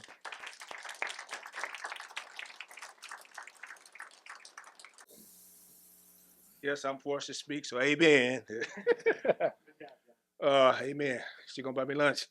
This is a great organization. Let me just make this. I have no string attached, so I'm always free to speak my mind. That's what I love about this organization, because whatever is on my heart, I'm gonna speak. Nothing constricted. This is a great organization. It's like a family. Just say, take for instance, early this morning, 6:30 in the morning, Ethan in the prayer room with us, whatever, the regular employees, just praying. He got a saying to say, everybody is level at the foot of the cross. You can't take him anywhere he want to cry and pray for people, because he's a people person. He invests in the souls of people. These houses and stuff, that's beautiful. Making money, that's good. When you can make money and invest into people such as myself, you know, I was one of them reentry guys. I was come from poverty, locked up all my life. When I tell you I locked up all my life, I was locked up when I was first got arrested when I was 6. Don't nobody get nervous now. I've been redeemed now. I've done 18 years in prison for dealing in possession. I was in the pharmaceutical business on the wrong side of the law. And I say, people like me can be redeemed only because we have a past that don't determine our future. That's what we done. That's not who we are. And what I love about this organization, to give people such as us to be the men and the women that God has called us to be. I am a proud father. I'm a proud husband for the first time in my life, where I can take care of my kids, where I can take care of my mama. My mama don't have to spend all her money worrying about getting us out of jail, bonding us out. I take care of my mother now, for the simple fact that I was given an opportunity. I wasn't given a hand out. I was given a hand up. That's what I love about this organization. The guys and the girls can get here, own a home for the first time. Let me slow down, because I can speak pretty fast. There's so much my heart want to say, to take people who are getting out of prison, poverty, and they don't have to live in that way. They don't have to stay like that, because they can learn how to do. They teach them how to do their finance, how to write a budget. And we got all kind of assistant program. There's nobody who worked for this organization will ever be hungry in their life. We don't have to worry about transportation, getting to work, because we invest in the souls of people. As a scientist said, what's that? I was once blind, but now I see. When your eyes been open, this organization illuminates and say, hey, I was in darkness, now coming light. I don't want to be like that anymore. This is a powerful organization. I love when people call me at 3 o'clock at night, because I learned how to be a servant. I go back into the same prison and witness to some of the same guards who put me in handcuffs and say, this wasn't a jailhouse religious thing, this is a Jesus thing. And I make no mistake about it, I'm a certified, bona fide man of God. And I told him, if he ever let me out of that cage, like he told Lazarus to come forth, I will speak and live for his name, and I'll be darned if I get up here and proclaim the name of my Lord and Savior Jesus Christ. I don't mean to offend anybody, but I'm here to tell you, I've been redeemed. I was in that tomb, and I came out of there, and ain't nothing gonna put me back in there, and ain't nothing gonna keep me solid. I love this organization because I can proclaim Jesus, Jesus, Jesus. If I want to help somebody, I got all the authority and the power through this organization to help them. I don't have to leave them on the sidewalk hungry and say, where you going to stay at tonight? Come on, brother. I love, for the simple fact that we got an apartment complex with people getting out of prison. Their past ain't going to matter, because they can have a place to lay their head. They're going to have a future in this company, and I love that about this organization. So when y'all invest in this is the move of God. If y'all want to get rich and want to do something on the spiritual side too, I ask everybody this question. Who in here can write a check for breath? Please stand up. Nobody can write a check for breath, but what you can do with your check, you can write a check to build a foundation and leave a legacy for a generation and generation to come, and give people such as myself jobs to keep us employed so we can take care of our family. We don't want to break in the house and sell drugs. We just want an opportunity. That's what renewing management, Volumod, Helix is all about, building community across the state of Indiana. I thank y'all for your time and y'all understanding. God bless.